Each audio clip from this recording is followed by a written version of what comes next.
For those of you that are curious, let the primer wars continue.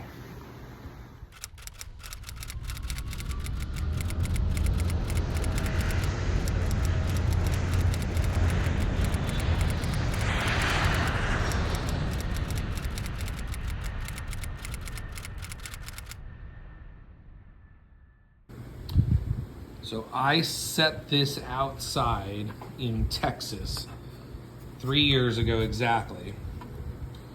And the only rust or corrosion is where the non-treated nail was holding this to a wooden fence. But when I tell you, this has been through rain and snow and hail and hot Texas sun and nothing.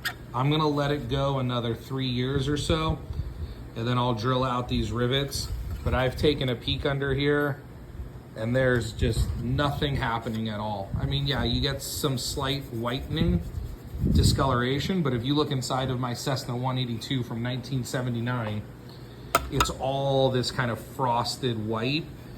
That's just a conversion of the metal, but that's actually a protective coat. So I ended up priming the fuse, not the tail cone, because it came like that, but 3 years in those elements, nothing to worry about.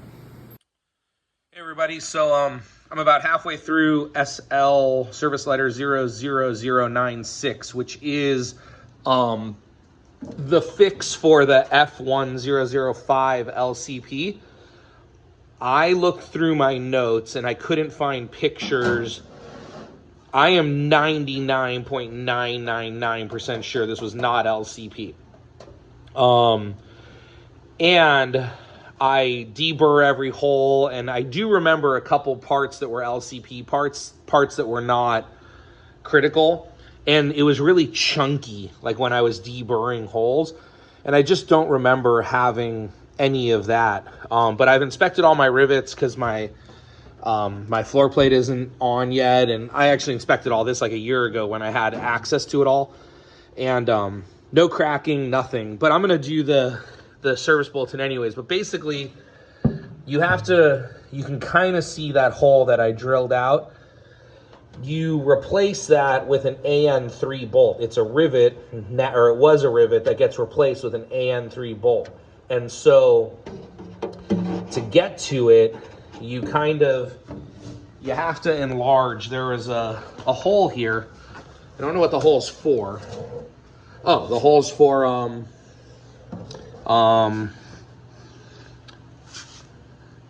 flap? Something. I think it's for the flap. Yeah. So what they do is they give you this. This gets clecoed over the hole, and then you drill these 3 holes, and then you flip it around and put this on, trace this triangle out, and then based on your holes, you do your unibit to make this radius, and then kind of file it and smooth it clean in there.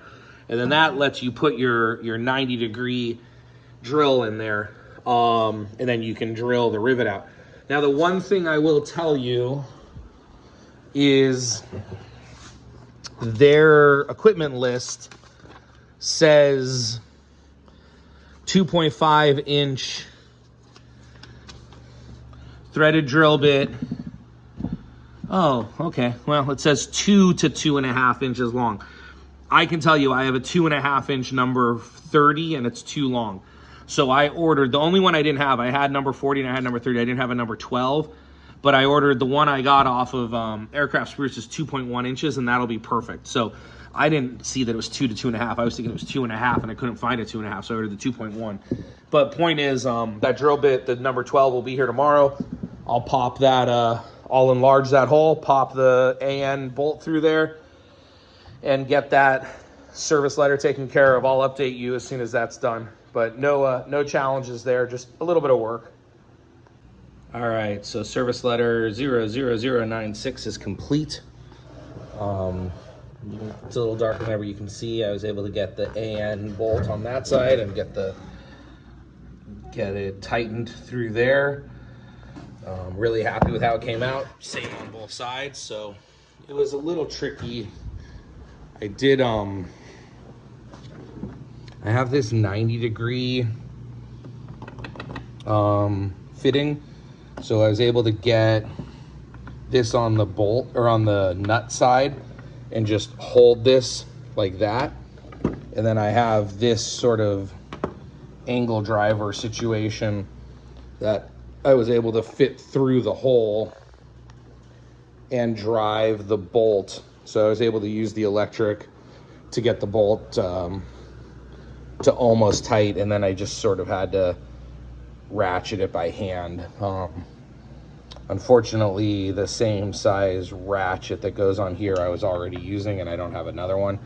So I just kind of used the screwdriver, but probably should have just put a ratchet on here and tightened it down. But anyways, you'll get creative. You'll figure it out, whatever works best for you.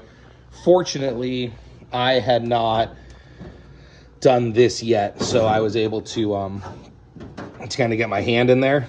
But if not, you know, I have this channel here to pass my coax in there. There's a plate, that cover that goes here. So if you had to, instead of removing this, if you had to just drill a hole in here, it ain't gonna make a difference because it's gonna get covered anyways.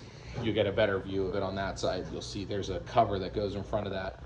But okay, that's good. I feel good about that now. And back to it, running the rudder cables. Here are just a few close-ups of the bolt side of the repair, and then you'll see here kind of the nut side. I'm really happy with how this came out. It was a little bit difficult, but it worked out fine. And then I found a surprise here on the other side. I must have cut myself a while ago, and my rule of thumb is if I cut myself and there's blood on the airplane that you can't see, I'm leaving it there because it's part of the battle wounds of building an airplane.